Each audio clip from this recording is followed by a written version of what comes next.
working through with our allies in the Coalition of the Willing and with Ukraine the modalities of those security guarantees on the land, in the air, and the sea, and I would not exclude the presence of troops.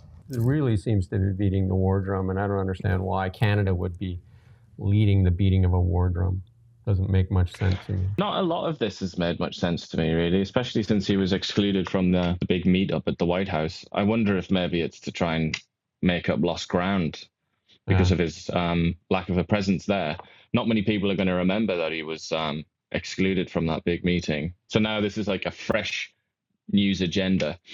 And now, since the start of Russia's full-scale invasion in February 22, Canada has committed nearly $22 billion for assistance to Ukraine. That's the highest per capita contribution among G7 countries. And we have the lowest GDP per capita. Like, where do we keep getting the money? Like, again, like Trump says, like, you know, like this is Europe that has to worry about this more. Why is Canada sticking its face in there giving money we don't even have? It's rather interesting that we're not giving them the thing that they really wanted, the Poles, which was gas, obviously, and the rest of the Europeans wanted that, which would also help us make money, which we could then use to give to Ukraine if we wanted to. At least then we would have a plan for making the money as well as giving it away.